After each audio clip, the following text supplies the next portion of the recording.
En el ejercicio número 7, ¿no? De los que estamos viendo. Entonces, les voy a mostrar.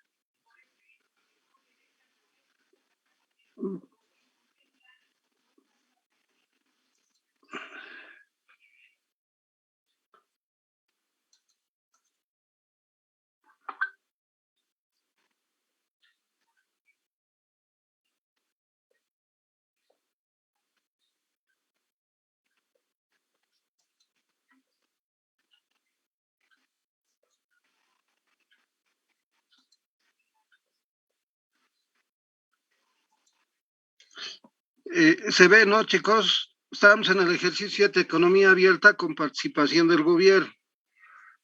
Entonces, aquí tenemos supuestos y transacciones. En los supuestos y transacciones que tenemos dice, uno, existe todo tipo de empresas que producen bienes y servicios.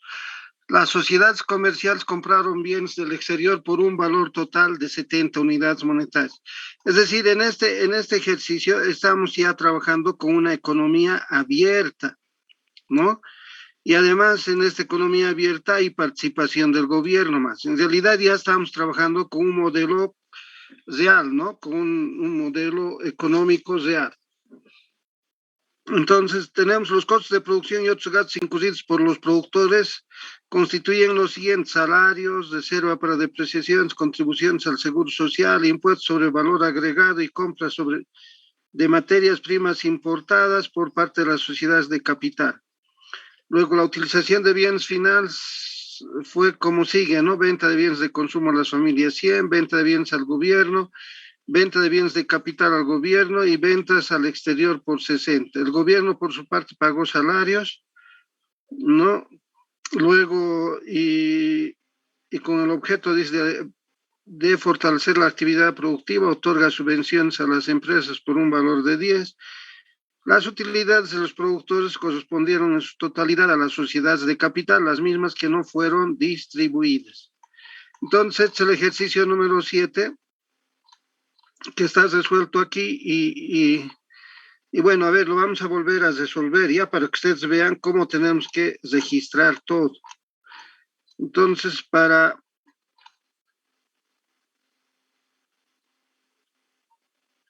Bien.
Bueno, este es el cuadrito, ¿no? Entonces vayamos viendo, chicos, alguien que me diste las transacciones para que vayamos registrando.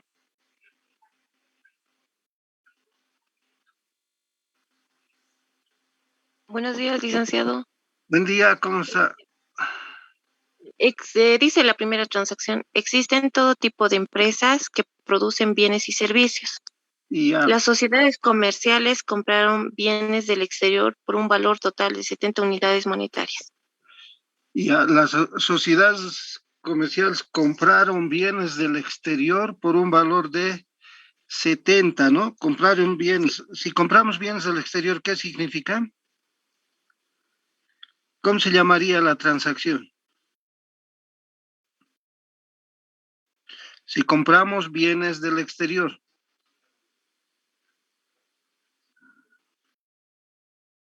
Importaciones. importaciones, ¿no? Ujú. Entonces vamos a tener que abrir una cuentita que se va a llamar importaciones. Importaciones. Básicamente esto es de bienes y servicios, ¿no?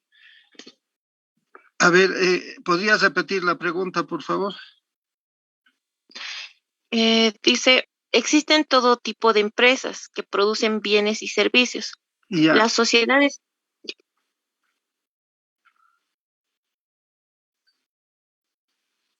hola. ¿continúo? Sí, sí. Allá. Las sociedades comerciales compraron bienes del exterior por un valor total de 70 unidades monetarias. Y entonces las sociedades comerciales han comprado bienes del exterior por un valor total de 70, ¿no? Estos 70 se van a seguramente en algún momento, se va a decir quiénes han comprado o no, pero en realidad ya es 70. ¿Cómo voy a registrar esto? Con signo negativo, ¿no? ¿Se acuerdan? En la ecuación de ¿no? Del PIB, por ejemplo, ¿se acuerdan, no? El PIB es igual al consumo más los gastos, más la inversión, más las exportaciones y menos las importaciones. Entonces, por eso es que estamos anotando estos menos 70 aquí, ¿no? Y como es una importación, esto va a ser una entrada para el exterior, ¿no es cierto? Con un valor de 70. Pero esto con seguridad que lo vamos a desagregar un poquito más adelante, ¿ya? Bien. Otra transacción. La siguiente dice, los costos de producción y otros gastos incurridos por los productores constituyen los siguientes. Salario 100. Ya, entonces eso es remuneración a empleados, ¿no? Remuneración a empleados. Y entonces tenemos aquí sueldos y salarios por un valor de cuánto es 100, ¿no? Sí, 100. Bien, salida para la cuenta producción y entrada para los hogares, ¿no? 100, 100. Listo. Después, Después, reserva para depreciación 20. ya, la reserva para depreciaciones, ¿con qué cuenta vamos a trabajar? La reserva para depreciaciones se llama consumo de capital fijo, ¿no? Los voy a anotar aquí, consumo de capital fijo. Y aquí le voy a poner depreciación. Aquí pasa.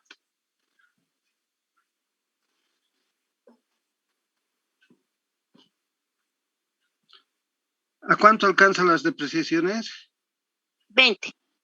Ya, entonces es una salida para la cuenta producción y la depreciación siempre es un ahorro, ¿no? Entonces nos vamos al ahorro. Luego, ¿qué más tenemos? Eh, Contribuciones al seguro social 20. Entonces, aquí debajo de remuneración de empleados, al finalcito, contribuciones a la seguridad social, 20. 20 es una salida para la cuenta producción y las contribuciones siempre son una entrada para el gobierno, ¿no? 20. porque el gobierno es el que va administrando los recursos de la seguridad social. Luego, Impuestos sobre valor agregado 30. ya, entonces aquí, ahí otra vez.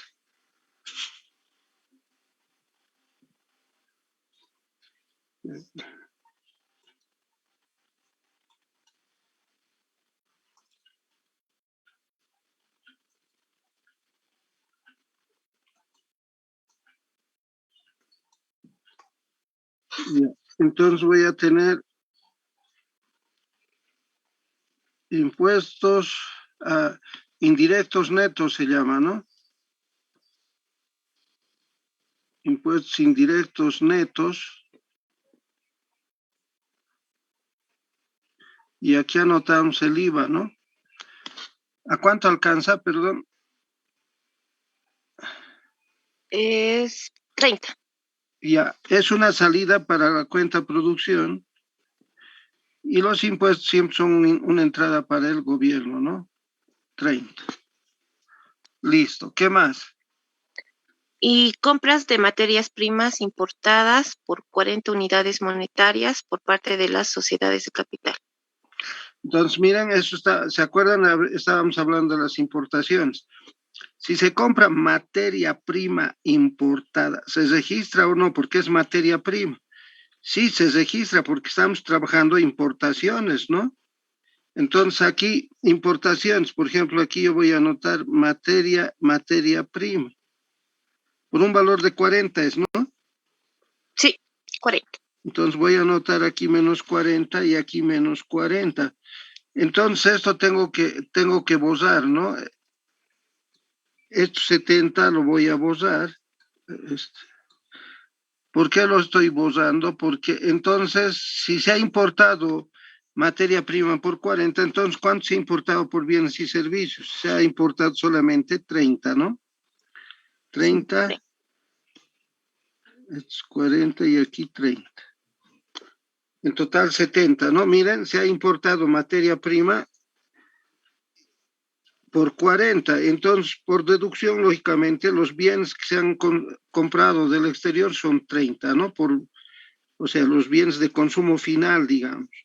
O sea, dos cosas se ha importado del exterior. Se ha comprado bienes de consumo final y se ha comprado materia prima. En total es 70, ¿no ve? Eso dice en la primera transacción. Bien, ¿qué más tenemos? La siguiente transacción dice, la utilización de bienes finales como sigue. Ya, Venta de bienes de consumo a las familias por 100 unidades monetarias. ya, la venta de bienes a las familias se llama consumo de hogares, ¿no ve? Entonces Mm, voy a anotar aquí consumo de hogares.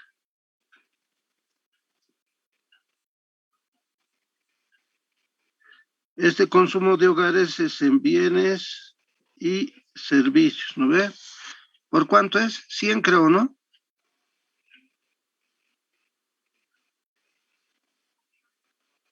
Sí, licenciado, 100. Ya. El consumo de los hogares es entrada para la cuenta de producción y como su nombre indica, salida para los hogares. Listo. Otra transacción. Venta de bienes de consumo al gobierno, 40. Entonces anotamos consumo del gobierno, ¿no?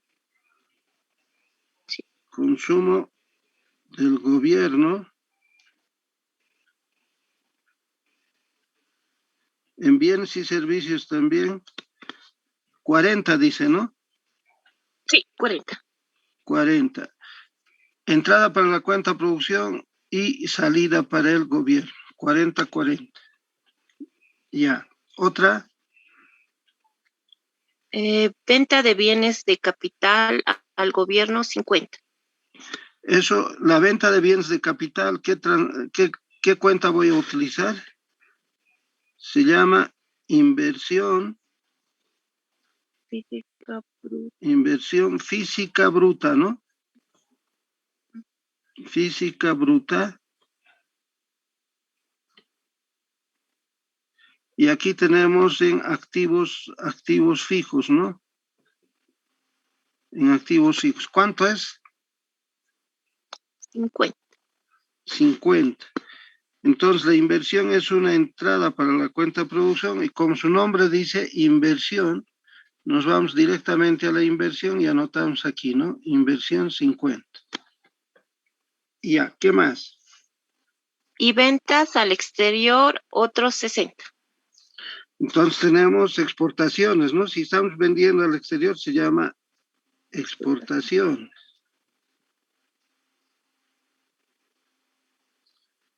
Exportaciones, esto es una entrada para la cuenta producción 60 y es una salida para el exterior, ¿no? 60. Listo. Otra transacción. El gobierno, por su parte, pagó salarios a empleados públicos por un valor de 20. Entonces el gobierno, miren, el gobierno, entonces va a pagar salarios a los empleados públicos. Entonces eso en consumo del gobierno. Entonces yo digo aquí, sueldos y salarios, ¿por un valor de cuánto es? 20. Ya, 20. Es una entrada para la cuenta de producción y una salida para el gobierno. Pero al mismo tiempo, ¿se acuerdan? Dos veces hay que anotar, ¿no? Aquí anoto sueldos y salarios. Es una salida para la cuenta de producción por un valor de 20 y esto es una entrada para los hogares por un valor de 20, ¿no? Fíjense que los sueldos y salarios estoy registrando dos veces. Uno en remuneración a empleados como sueldos y salarios del gobierno y otro como consumo del gobierno, sueldos y salarios también, ¿no? Fíjense que los salarios siempre van a estar en el debe y haber de la cuenta producción. Miren, 20 y 20, ¿no ve? Y luego tenemos, miren, es un ingreso para los hogares y es una salida para el gobierno, ¿no? Miren, para el gobierno es una salida y para los hogares es una entrada. Bien, ¿qué más? Y con el objeto de fortalecer la actividad productiva, otorga subvenciones a las empresas por un valor de 10. Ya. Entonces estamos hablando de subvenciones, ¿no ven? Ujú. ¿Cómo voy a registrar las subvenciones? Las subvenciones siempre van a ir al lado de los impuestos indirectos, ¿no? Impuestos indirectos. Entonces aquí voy a anotar, aquí cito las subvenciones por un valor de 10, ¿no? Sí, Entonces siempre voy a anotar con signo negativo menos 10 y voy a ir a la subvención al lado de 30 también menos 10. En realidad, saben que por impuestos indirectos netos el gobierno va a recibir solamente 20, ¿no? Es decir, tenía que cobrar 30, pero como está subvencionando 10, entonces, en realidad el gobierno va a cobrar 20 nomás. Por eso es que se anota 30 menos 10, ¿no? O sea, pero se acuerdan, ¿no? Ven, en la ecuación matemática es impuestos indirectos menos subvenciones, siempre se anota así, ¿no ve? Impuestos indirectos menos subvenciones, por eso, impuestos indirectos menos subvenciones, ahí está, impuestos indirectos menos subvenciones. Listo, otra transacción, las utilidades de los productores correspondieron en su totalidad a las sociedades de capital, las mismas que no fueron distribuidas. Eso es y todo, ya, licenciado. ya no hay más. No, ya no hay Ya, entonces ahora vamos a encontrar los totales.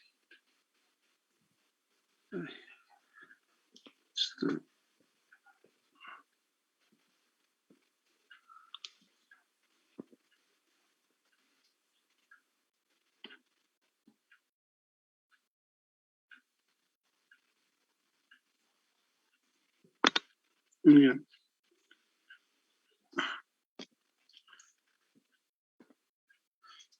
Bien, entonces eh, vamos a sumar aquí, ¿no? ¿Cuánto tenemos? Y la diferencia se llama excedente neto de explotación, ¿no? Entonces 100 más 40 más 20, 160, hasta aquí serían 210. 270 menos 70 tendríamos los 200, ¿no? 200. Ahora aquí tenemos 200, tenemos que llegar a 200, ¿no? Ahí está, 200 para igualar. Entonces, si sumamos, tenemos 100, 120, 140, 160, 160, 190, menos 10, 180. Para llegar a 200 falta 20. Entonces, eso se llama excedente.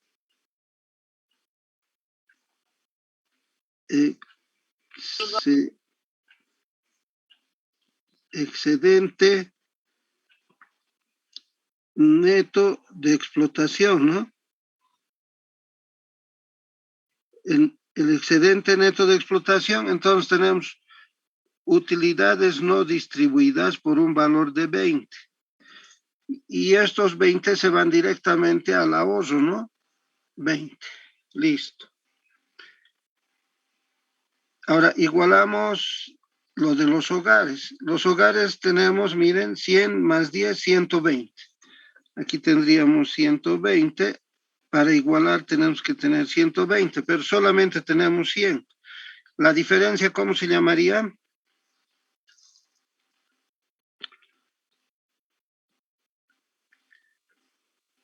Ahí.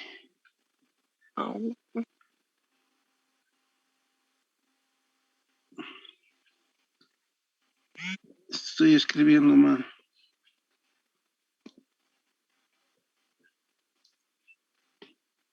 Se va a llamar ahorro, ¿no?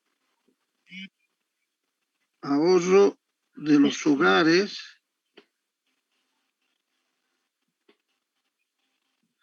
que va a ser, ¿cuánto sería? 20 también sería, ¿no? Y estos 20 se van directamente a la cuenta ahorro inversión. En el gobierno tenemos 50 menos 10. ¿Qué pasa?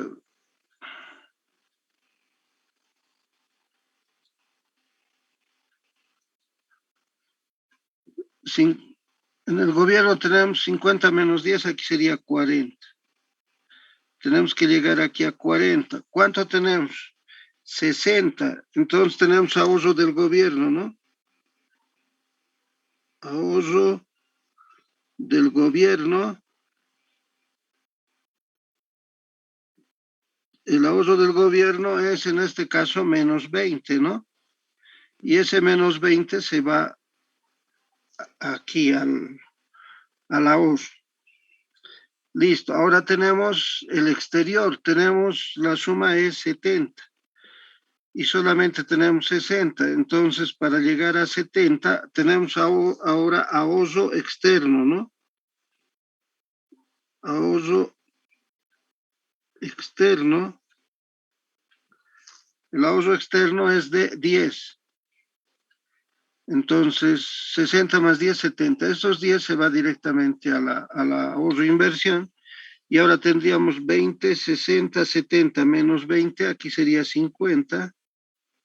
Y aquí también tendríamos 50. Con lo que hemos llegado a igualar absolutamente todo. ¿No es cierto? Entonces, miren, este es el Producto Interno Bruto aquí, ¿no? A ver. Este es el Producto Interno Bruto. Si no cambiar.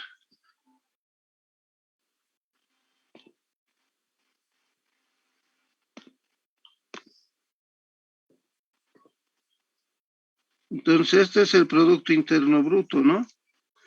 Ahora, fíjense que el Producto Interno Bruto llega a 200 y lógicamente el ingreso interno también llega a 200, ¿no? Ahora, ¿cómo está conformado estos 200? Básicamente, miren, por el consumo de los hogares 100, el consumo del gobierno 60, la inversión 50, las exportaciones 60 y las importaciones menos 70, ¿no es cierto? O sea, si nosotros nos fijamos aquí, el PIB, entonces, el consumo de los hogares es 100, aquí vamos a tener 100 más el consumo del gobierno es 60, la, la inversión alcanza a 50, las exportaciones alcanzan a 60 y las importaciones a menos 70. En total, este PIB alcanza a 200, ¿no? Entonces, miren, tenemos ya la ecuación matemática del PIB está completa, ¿no? Tenemos ahora consumo, gastos del gobierno, inversión, exportaciones menos importaciones, ¿no? Y dentro de los ingresos, miren, el pago a factores de producción, tenemos aquí los sueldos y salarios que paga tanto las empresas como el gobierno, y además el excedente neto que se ha ido logrando. Y el pago a no factores, miren, aporta la seguridad social, la depreciación y los impuestos indirectos menos las subvenciones. Este es el pago a no factores. En total también 200. Ahora, este es el ingreso de los hogares y esta es la utilización de ingresos, ¿no? Entonces, ¿a cuánto alcanza el ingreso de los hogares? A 120. Básicamente porque reciben sueldos de las empresas y del gobierno. ¿En qué utilizan los hogares estos ingresos? Básicamente en consumir bienes y servicios que compran a las empresas. Y lo que no han consumido se llama ahorro, ¿no? En total tenemos 120. O sea que las familias ahorran. El gobierno, este es el ingreso del gobierno y cómo utiliza estos ingresos, utilización de ingresos del gobierno. Entonces, el gobierno, sus ingresos alcanzan a 40 básicamente porque recibe contribuciones de la seguridad social, recibe impuestos indirectos por el IVA 30 y además subvenciona, ¿no? Subvenciona, por eso su ingreso es de 40. Estos ingresos, ¿en qué lo utiliza? Lo utiliza comprando bienes de consumo por un valor de 40 y pagando sueldos y salarios por un valor de 20. La diferencia, menos 20, es el desahorro que ha generado el gobierno, o sea, el gobierno ha entrado en déficit, ¿no? Y eso se refleja lógicamente en el ahorro. Si vemos la cuenta exterior, el exterior, bueno, los países de afuera nos venden bienes por un valor de 30 y materias primas nos venden por 40, en total 70. ¿En qué utilizan los del resto del mundo estos 70?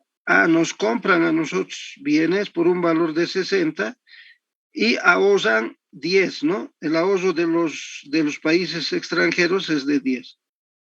Y finalmente, ¿quiénes ahorran en la economía? Básicamente las empresas, ¿no? Miren, las empresas con depreciaciones, luego estos 20, la utilidad no distribuida, ¿no? Luego tenemos el ahorro de los hogares, el gobierno desahorra y ahorro externo. O sea, nos estamos utilizando el ahorro de los extranjeros aquí en total 50, porque 50 lo utilizamos ¿para qué? Para invertir en nuevos activos fijos, ¿no? Y estos activos lo hace el mismo gobierno. Entonces tenemos 50-50, con lo que se iguala absolutamente todo, ¿no? Este, lógicamente, es el ingreso del exterior y esta es la utilización de ingresos del exterior, ¿no? Y esta es la inversión y este es el ahorro. Entonces, de esta manera se va trabajando el ejercicio número 7. Ahora, fíjense, chicos, hay algo bien importante aquí. Es este término de menos 20. Por ejemplo, en estos días ha estado muy interesante el tema de la participación del Fondo Monetario Internacional, ¿no? El Fondo Monetario Internacional es una entidad, ¿no? que pertenece a Naciones Unidas.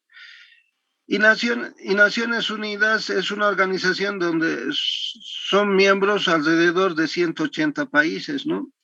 Dentro de 180 países está Bolivia.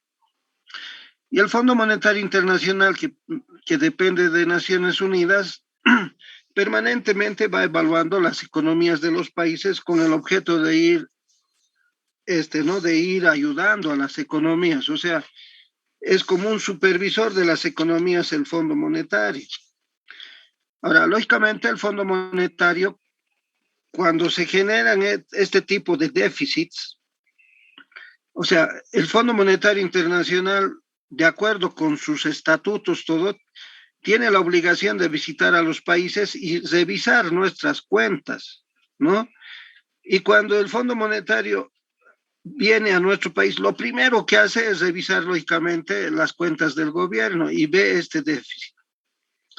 Si ustedes dividen 20 entre 200, por favor, alguien que divida 20 entre 200, ¿cuánto es?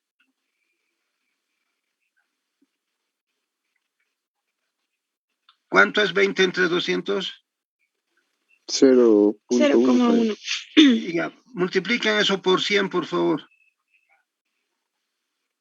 10. Ya, si ustedes se fijan, este 20, que es el déficit, representa el 10% del Producto Interno Bruto. O sea, 10% es algo bueno, se puede llevar adelante o no. Fíjense, 10% es un déficit alto, ¿no? Muy alto. En un minuto se corta, chicos, y se van a volver a conectar, ¿ya? Entonces es muy alto el déficit. Y como es alto el déficit, entonces el gobierno o el Fondo Monetario Internacional, ¿qué hace? Dice, señores, tienen que generar más ingresos, o sea, nos piden que aumentemos nuestros ingresos o finalmente que bajemos nuestros gastos. Y ahí vienen las recomendaciones, pues, ¿no? Por ejemplo, Goni Sánchez, ¿por qué se ha ido del país? ¿Cuál ha sido el problema que ha tenido Goni? Básicamente es estas recomendaciones del Fondo Monetario Internacional. Al Goni le han dicho, tienes que aumentar tus ingresos y tienes que bajar tus gastos. Y entonces el Goni, ¿qué ha hecho? Lo primero que ha hecho es, dice, vamos a aumentar ingresos. ¿Cómo? Vamos a aumentar un impuesto al valor de los inmuebles, de las casas, por ejemplo, ¿no? ¿Quiénes?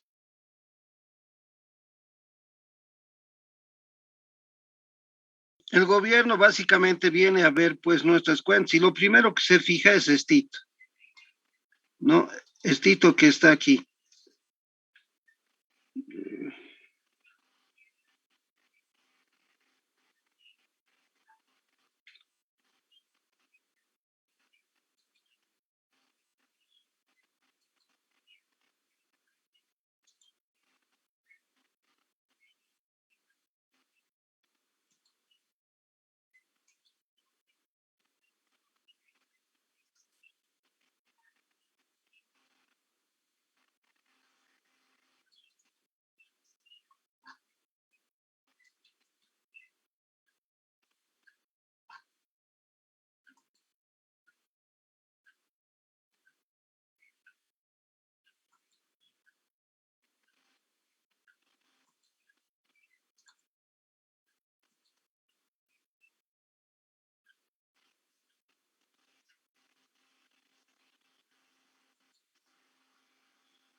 Chicos, se ve, ¿no? ¿Ven la pantalla? Chicos. Sí, licenciado, donde dice tema 1, tema 2, tema 3. Se ve escrito. Estamos en el ejercicio 7.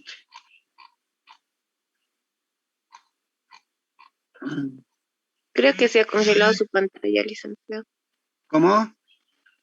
No se ha congelado su pantalla, solamente muestra las carpetas de tema 1, tema 2, tema 3. Entonces, no están viendo entonces.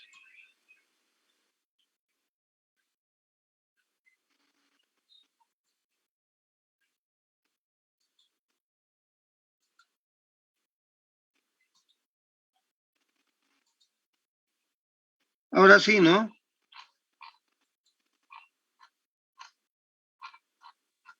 Sí, licenciado. Bien, entonces les explicaba que aquí, por ejemplo, en el ingreso del gobierno, el gobierno tiene ingresos por un valor de 40 y sus egresos o sus gastos son de 60, entonces desahorra 20. Entonces el Fondo Monetario Internacional lo primero que hace es venir a ver qué es lo que está pasando con las cuentas del gobierno y dice, miren, aquí hay 20 de déficit. Y entonces estos 20 representan el 10% del Producto Interno Bruto y 10% es demasiado alto, ¿no? Y entonces inmediatamente los del Fondo Monetario Internacional nos dicen, señores, tienen que mejorar sus ingresos y tienen que generar menos gastos. Es lo lógico, ¿no es cierto? Si tenemos déficit, estamos gastando más de lo que tenemos, más de los ingresos que tenemos, estamos gastando, entonces hay que aumentar ingresos y bajar gastos. Entonces, ¿qué nos ha sugerido ahí el Fondo Monetario Internacional cuando estaba el presidente Goni Sánchez de Lozada, ¿no ve? Dice, vamos a imponer o vamos a generar un impuesto a los inmuebles. Los que tienen casas que tienen 50,000, que valen $50,000, su impuesto va a ser tanto. Los que tienen 100,000, tanto. Los que tienen 150,000. O sea, ese fue un primer impuesto. Luego dice, vamos a poner también un impuesto a los salarios, ¿no? A los que ganan de esta cantidad aquí les vamos a poner un impuesto de tanto y así iba mientras más ganaban, más alto también el impuesto. Y ahí aparece el impuesto, el ITF también, el impuesto a las transacciones financieras, ¿no? Dice, todos los que hacen transacciones con dólares y depositan esto en el banco, entonces, por cada transacción que hagan van a pagar 2.5%, ¿no? O sea, imagínense, de esa manera iban a generar más ingresos para el fisco, ¿no? Y en el tema de los gastos, imagínense, era pues ¿no? Básicamente, ¿en qué es lo que gasta el gobierno? Bienes, ¿en bienes qué cosa gasta el gobierno? Material, por ejemplo, para los escritorios, ¿no ven? Papeles, esas cosas. Pero también aquí están incluidos, por ejemplo, los celulares que utilizan los diputados, los ministros, el mismo presidente, las movilidades que utilizan, ¿no? Aquí se paga la gasolina, o sea, todos los gastos que realiza el gobierno, pues. Y decirle al gobierno que baje esos gastos es difícil, ¿no ve? Inclusive dentro de este consumo del gobierno en bienes están, por ejemplo, aunque aquí no se nota, está, por ejemplo, la compra por lo que ahorita hay problemas, ¿no ve? Al ministro Murillo le quieren encarcelar. ¿Por qué? Porque ha comprado material antidisturbios, digamos, con sobreprecio y entonces el ministro Murillo por eso se ha escapado, ¿no ve? Y entonces el gobierno tiene que comprar material antidisturbios, o sea, gases lacrimógenos, balas de perdigones. ¿Para qué? Para que cuando hay manifestaciones muy fuertes puedan, pues, no persuadir a la gente o hacer que se vayan, etcétera, utilizando estos elementos. O sea, dentro de esos gastos está todo eso. Y además el pago de salarios. Entonces, ¿dónde es más fácil generar menos gasto? En los salarios, pues, ¿no? Por ejemplo, cuando estaba Goni, ¿qué cosa estaban pensando? ¿Cómo iban a bajar ¿cómo se llama? Los gastos en salarios, básicamente. En los colegios, ¿se acuerdan? Por ejemplo, en el Saracho, por ejemplo, hay 3 turnos, en la mañana, en la tarde y en la noche. Y en cada turno hay un portero, hay una secretaria y hay un regente. Y entonces el gobierno dice, ¿por qué van a haber 3? Tienen que haber un hito nomás. Entonces, un secretario, un portero y un regente, nada más. Y entonces ahí, digamos, a ver, 3, 6, 9, de 9 personas que estaban trabajando en un colegio, tenían que solamente quedarse 3. Lógicamente eso genera problemas con la gente que va a ser echada a la calle, digamos, ¿no? Pero el mayor problema de Goni ha sido el problema de los salarios. Cuando han dicho vamos a incrementar o vamos a poner impuestos a los salarios, quienes se han alzado básicamente han sido los policías, pues, ¿no? Y los policías se han amotinado y se han se han acuartelado pues en sus edificios, ¿no? Y entonces, no sé, bueno, tal vez ustedes no saben, cerca del Palacio de Gobierno, cerca de la Plaza de La Paz, la Plaza Murillo, está un colegio que se llama el Ayacucho. Y los chicos han salido de ahí y a pedradas, ¿no? Han metido los vidrios del palacio, también del ¿no? Del edificio de los diputados, senadores, etcétera. O sea, se ha empezado a generar un problema y como no habían policías en las calles, nada, o sea, se ha generado un disturbio, pero tremendo, ¿no? Y entonces, fíjense, Esito ha generado grandes problemas. La gente en todo el país, viendo esas cosas, se levanta y le dicen al GONI, además que el GONI quería, para generar más ingresos, quería vender el gas boliviano por fronteras de Chile, no siempre a Chile, ¿no? Sino que sacar el gas por Chile hacia otros países. Y bueno, pues ese ha sido el otro problema y entonces Goni ha tenido grandes problemas. Al final la gente se molestó tanto con el Goni hasta que el Goni ha tenido que renunciar e irse, pues, ¿no? Y desde esa vez Goni hasta ahora no ha vuelto. Y miren, de todo ese paquete económico, digamos, que estaba generando el gobierno de Goni, el impuesto que se ha quedado y no ha desaparecido es el impuesto a las transacciones financieras, ¿no? Si ustedes tienen una cuantita en dólares, entonces depositan, les cobran un impuesto. Ahora ha bajado del 2,5 al 1,5, ¿no? Y, y además no es, creo, por ciento, es por mil, ¿no? Entonces ustedes depositan, les cobran un impuesto. Retiran dinero, bueno, en dólares, ¿no? O en moneda extranjera, les cobran impuestos. Eso ha quedado. Entonces, miren, el Fondo Monetario Internacional entra y lo primero que nos dicen es qué cosa tenemos que hacer. Y nos dicen, el Fondo Monetario Internacional, yo les voy a resolver este problema, les vamos a dar estos 20 para que resuelvan su problema de déficit, pero la condición es que ustedes aumenten ingresos y bajen sus gastos. Esa es la condición. O sea, el Fondo Monetario Internacional lógicamente nos condiciona, ¿no? Nos dice, si quieren que les dé dinero, tienen que hacer esto. Y es lógico, ¿no es cierto? Si ustedes se ponen a pensar, a ver, imagínense pues como un hijo, digamos, ¿no? A un hijo se le da 100 bolivianitos, digamos, para su mesada del mes y tiene que hacerse aguantar esos 100, ¿no? Pero si el hijo se gasta 120, entonces el hijo le dirá pues, al papá, papá, ya no tengo solamente, bueno, me falta 20, ¿no? Estoy en deuda de 20. ¿El papá qué le va a decir? Ya te voy a dar 20, pero con alguna condición. Nos condicionan, ¿no? Ya, entonces, por ejemplo, no vas a ir a las fiestas los fines de semana, te vas a quedar en la casa, por ejemplo. Ya es una condición. Pero el hijo por ahí le gusta ir a las fiestas, por ahí le hace el paro al papá, pues no ve, es como si fuera eso, como si hubiera sucedido eso, ¿no? En protesta al papá hace un paro, hace revueltas, todo, y al final el papá se tiene que escapar, ¿no ve? Entonces, fíjense que eso es lo que ha ido sucediendo. Entonces, pero ¿por qué el Fondo Monetario Internacional lo primero que ve es este déficit? ¿Ustedes saben cuáles son las causas del déficit en la economía? ¿Cuáles son las causas del déficit en las economías?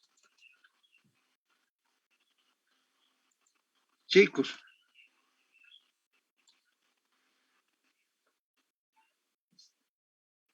¿cuál es pues la causa del déficit en las economías?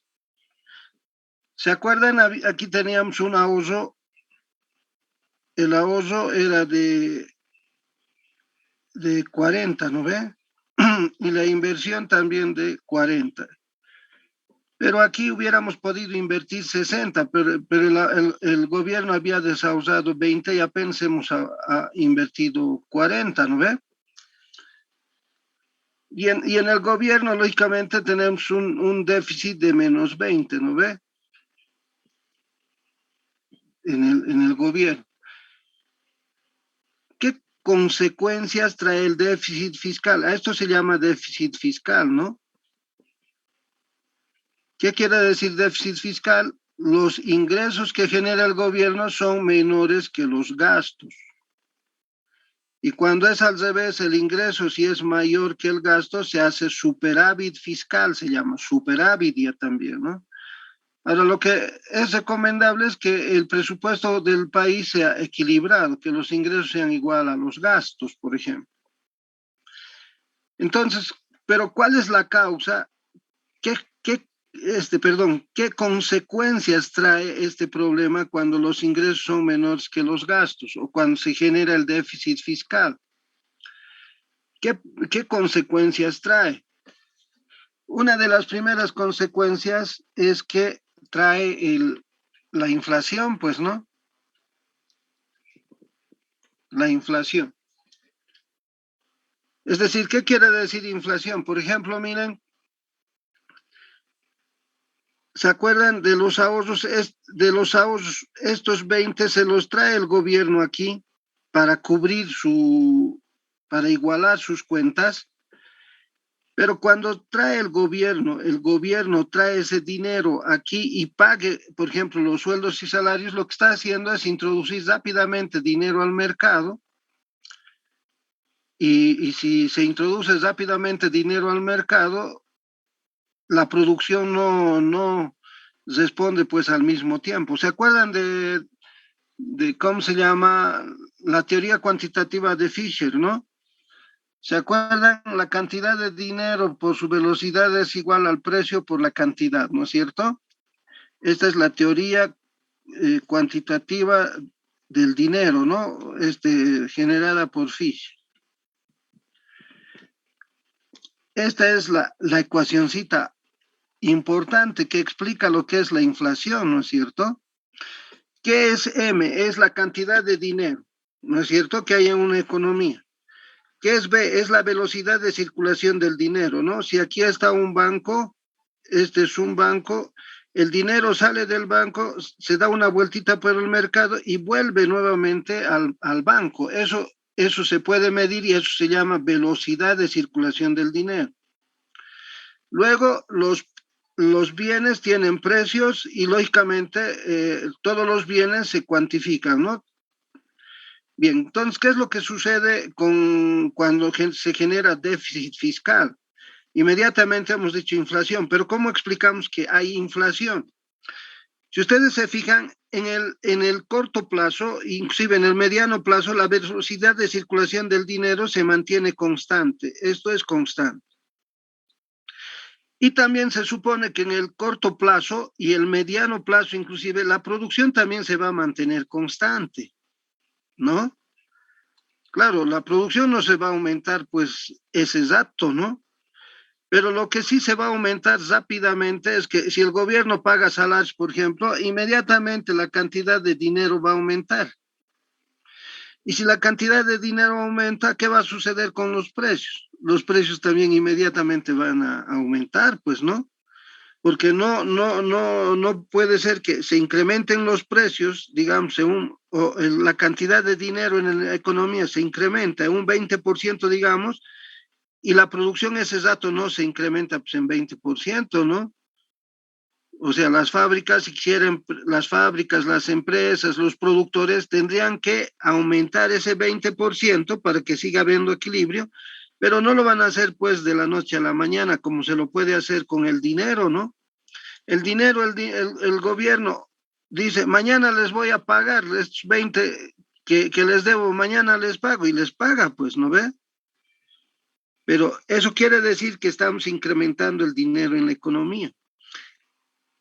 Y si la producción no va a aumentar, si la producción se va a mantener constante, entonces, ¿qué cosa también va a subir? Cuando hay más dinero, inmediatamente suben los precios. Y a esto se llama inflación, ¿no? esto es inflación.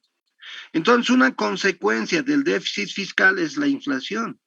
Y eso está explicado por la teoría cuantitativa del dinero que plantea Fisher, ¿no? Ahí está, eso es lo que va a suceder. Ahora, lógicamente de aquí, por ejemplo, de esta ecuacióncita, ¿qué otras formas de hay, de inflación? Por ejemplo, si despejamos de aquí P, esto va a ser M por B por Q, ¿no ve? O sobre Q. ¿Qué quiere decir esto? Que si la velocidad de circulación aumenta, inmediatamente la cantidad, inmediatamente va a haber inflación también, ¿no ve? O sea, va a haber una subida de precios. ¿Qué quiere decir esto? En épocas de inflación, chicos, el dinero sale del banco y ese ratito vuelve al banco. Ese ratito vuelve. Es fácil de darse cuenta. La gente, en épocas de inflación, la gente trata de deshacerse del dinero lo más antes posible. Es decir, compra, cualquier cosa tiene que comprar. Por ejemplo, en la hiperinflación del año 1985, digamos, yo cobraba mi sueldo en la mañana, ¿no? Si no compraba algo con mi dinero ese rato, ya mi dinero para el día siguiente ya no servía. A ver, les digo, por ejemplo, en la mañana el huevo valía 50 centavos, por decir, ¿no? Al mediodía valía ya un boliviano y en la tarde ya valía unos 50 o 2 bolivianos. Y si al día siguiente quería comprar, ya valía 3 bolivianos. O sea, imagínense, esa es la subida de precios. Entonces el dinero no sirve en realidad, no, la gente no puede agarrar el dinero en su casa. Entonces, ¿qué hace? Recibe, digamos, su sueldo, recibe alguien un dinero, inmediatamente eso vuelve al banco. La velocidad de circulación, por ejemplo, del dinero quiere decir que cuanto mayor es la velocidad del dinero, inmediatamente genera inflación. Cuando hay más cantidad de dinero, si el dinero aumenta, ¿no? Y la velocidad de circulación también, entonces los precios también aumentan. Y esta partecita, 1 sobre Q, entonces hay una relación inversa entre precios y producción, ¿no? ¿Qué quiere decir esto? Cuanto menor es la producción, inmediatamente suben los precios, ¿no ve? Si la producción aumenta, los precios bajan, ¿no? Es oferta y demanda. Entonces, si la cantidad de bienes y servicios aumenta, los precios van a bajar, pero si la cantidad de bienes y servicios se mantiene constante o disminuye, los precios inmediatamente se disparan, ¿no? Por eso es importante esta teoría cuantitativa del dinero de Fisher. Explica lo que es la inflación, ¿no es cierto? Entonces, es algo importante que ustedes tienen que tomar en cuenta. Una segunda consecuencia de la inflación o del déficit fiscal es la subida de las tasas de interés, ¿no? O sea, ¿se acuerdan aquí el gobierno menos 20 y entonces cuando podíamos tener 60 teníamos en el ahorro, pero como el gobierno tiene menos 20, entonces 40 nomás. Y estos 40 se destinan a la inversión, entonces ¿cuánto podemos invertir? 40 nomás. Podíamos invertir 60, pero solamente hay 40. ¿Qué quiere decir esto? Que cuando el gobierno se lleva este ahorro de la economía, se lleva para resolver su déficit, ¿qué hace? Hay menos dinero en la economía, miren, de 60 que tenía que haber, solamente hay 40. Entonces, cuando hay menos cantidad de dinero en la economía, no porque el gobierno por el déficit se lo está llevando, entonces, cuando el dinero escasea en la economía, ¿qué va a suceder? Cuando vamos al banco y decimos, quiero prestarme, no hay plata, inmediatamente, ¿qué hacen los banqueros? Suben los Únicamente, intereses. inmediatamente suben, las tasas de interés suben, pues, ¿no ve? Esa es una segunda consecuencia del déficit fiscal. Las tasas de interés tienden a subir o suben las tasas de interés. Lógicamente, estos déficits fiscales, al subir las tasas de interés, si la tasa de interés sube, entonces las inversiones bajan, pues, ¿no? La inversión baja. Si yo me quiero prestar, yo quiero, digamos, hacer una empresa, ¿no? Y me quiero prestar dinero, entonces, al principio me han dicho, le vamos a prestar al 5%. Pero como hay este déficit del gobierno, me dicen, no, no hay plata, miren, si quiere le prestamos al 10%, pero no al 5%. Entonces yo inmediatamente digo, no, si me han dicho 5, ahora me quieren cobrar 10, a lo mejor no invierto, listo, ¿no ve? Dejo de invertir. Entonces, cuando no se invierte en las economías, inmediatamente esto se refleja en el empleo y en la producción, ¿no ve? Claro, cuando no se invierte, el empleo baja, la producción baja. Cuando nosotros invertimos en las economías, la inversión aumenta, la producción aumenta, pues. Cuando las tasas de interés son bajas, se genera, digamos, una motivación en el sector productivo para que puedan hacer empresas, etcétera. Es decir, para que inviertan, ¿no? Y cuando uno invierte, por ejemplo, si hace una empresita, está generando empleo y lógicamente va a aumentar su producción.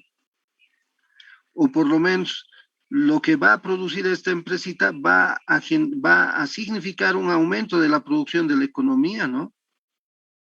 Entonces, fíjense que las consecuencias son tremendas, ¿no? Cuando hay una subida de tasas de interés, pero por el déficit que está generando el gobierno, entonces inmediatamente esta subida de interés lo que hace es generar, digamos, una bajada en las inversiones y como consecuencia de una baja en las inversiones tenemos menor empleo, menor producción, ¿no? Ahora, si el gobierno tuviera un superávit, digamos, entonces tendríamos más dinero en la economía para disponer. Y cuando alguien va al banco, digamos, quisiera prestarme dinero, entonces estas tasas de interés con seguridad tienen su efecto contrario, van a bajar, ¿no? Y si bajan las tasas de interés, inmediatamente la inversión va a aumentar. Lógicamente, si me presto yo dinero a un 4, 5%, me presto, pues ahí hago rápidamente mi empresa, ¿no ve? Porque el precio del capital que me estoy prestando ha bajado, entonces me conviene invertir. Y si invierto, estoy generando más empleo y estoy generando más producción, pues, ¿no es cierto? Entonces, miren lo importante que es el tema del déficit fiscal.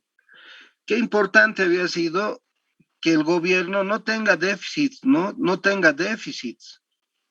Y estamos hablando del déficit fiscal, ¿no ve? Aquí está el gobierno, aquí está su ingreso, perdón, sus gastos y sus ingresos. Y entonces, cuando los ingresos son pequeños y los gastos son grandes, estamos generando lo que se llama el déficit, ¿no ve? Entonces, las crisis de las economías se generan a partir de los déficits fiscales. Por eso es que el gobierno trata siempre de que las tasas de inflación sean las más pequeñas posibles, ¿no?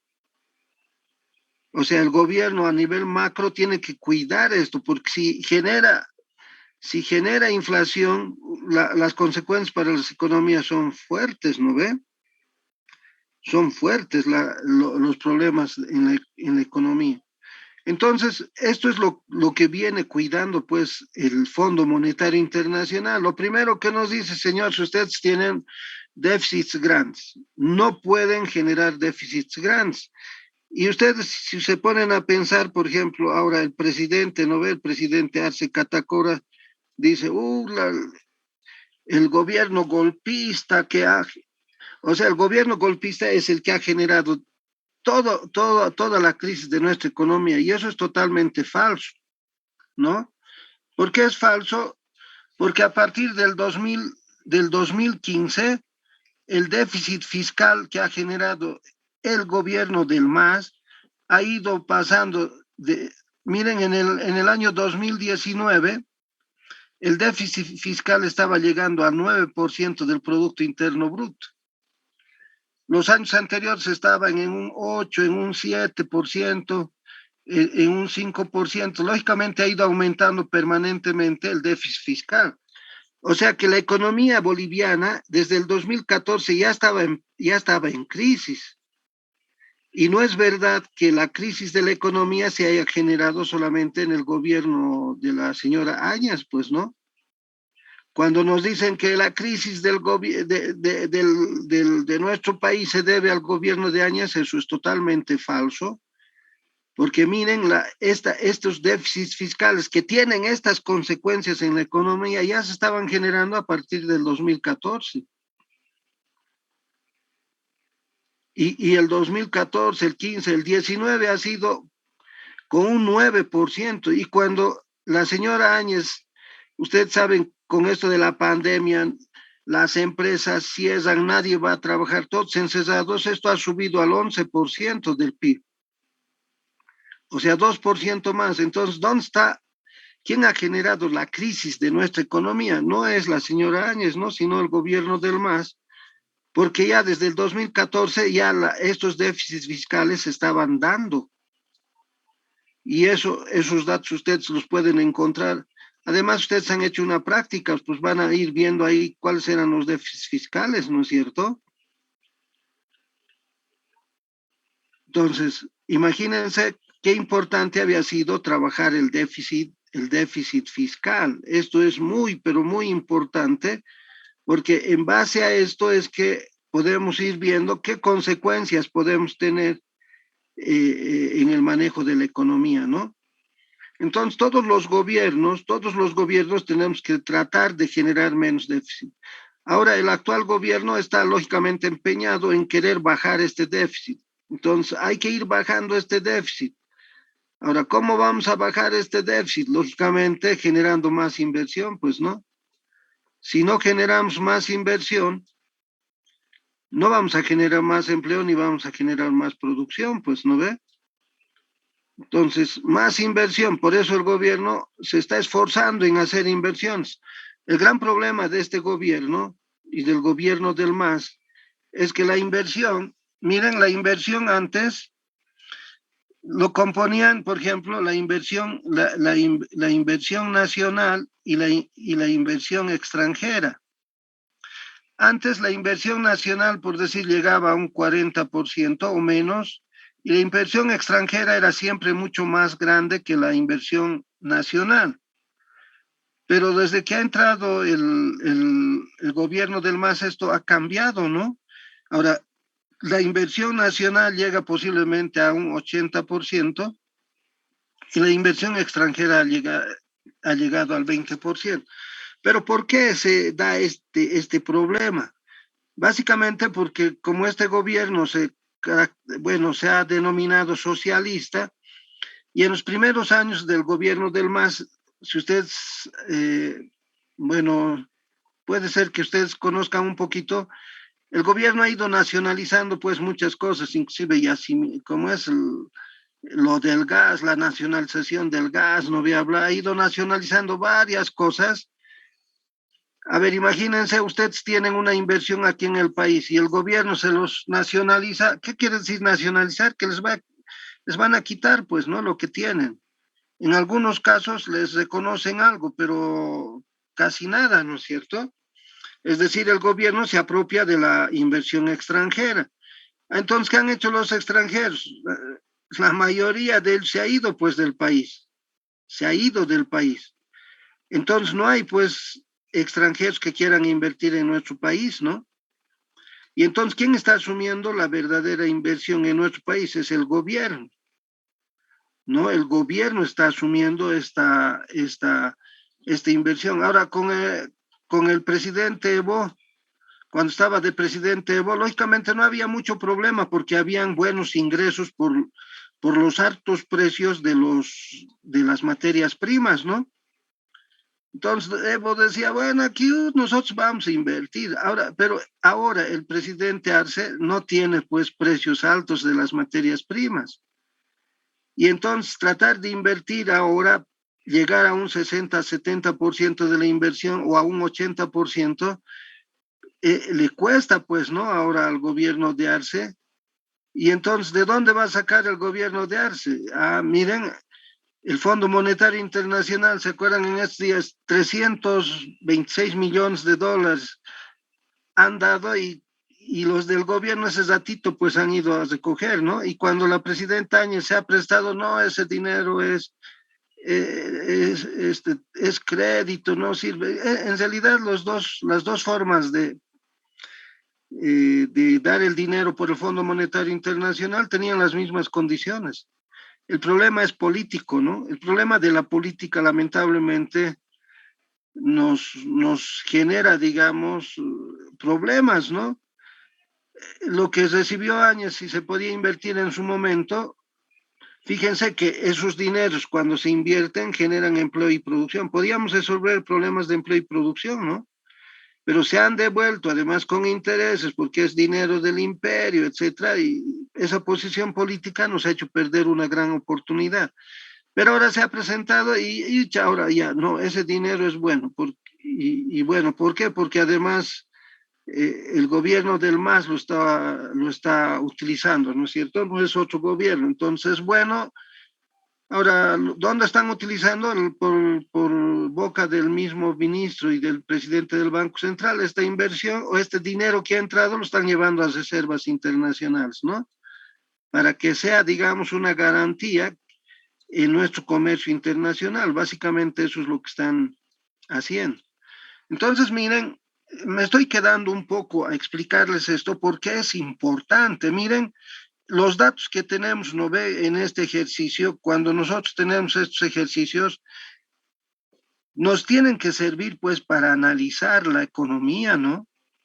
Y entonces uno de los elementos fundamentales en el análisis de estas economías es el déficit que genera el gobierno. Porque ese déficit, como ya les he dicho, tiene dos consecuencias básicamente. Una consecuencia es la inflación y la segunda consecuencia es la subida de las tasas de interés. Y la subida de tasas de interés es complicado. Claro, para mí, como si yo quiero depositar mi dinerito en el banco y si me ofrecen un 5, un 7%, estoy feliz, pues, ¿no? Pero para el sector productivo es lapidario, pues, ¿no? Porque cuando suben las tasas de interés, el sector productivo tiene que devolver, es un costo para el sector productivo, ¿no ve? Y si el dinero, el capital te cuesta más, difícil es devolverlo o hay que hacer demasiado sacrificio para devolverlo y entonces desincentiva pues la inversión, ¿no? Y mucha gente que cuando quería invertir lo quería hacer y ahora que las tasas han subido ya no lo quiere hacer, pues, ¿no? Y la única forma, chicos, de generar más empleo y más producción es invirtiendo. Por eso estamos estudiando economía, ¿no? Eso es lo primero que tenemos que saber nosotros como economistas. Tenemos que invertir en la economía. ¿Por qué invertir en la economía? Porque vamos a generar empleo y vamos a generar más producción. ¿Y por qué es importante generar más empleo? Porque vamos a resolver el problema de la pobreza, pues. Imagínense que la mayoría de los bolivianos estemos con empleo. Con seguridad no tendríamos problemas de robos, de asaltos, de nada, ¿no? No tendríamos muchos pobres en la calle y listo, ya seríamos un país lindo, pues, ¿no? Pero si no hay empleo, eso genera pues tantos problemas sociales, ¿no? Desde la prostitución, asaltos, asesinatos, la corrupción, todo, chicos, todo viene por problemas de empleo.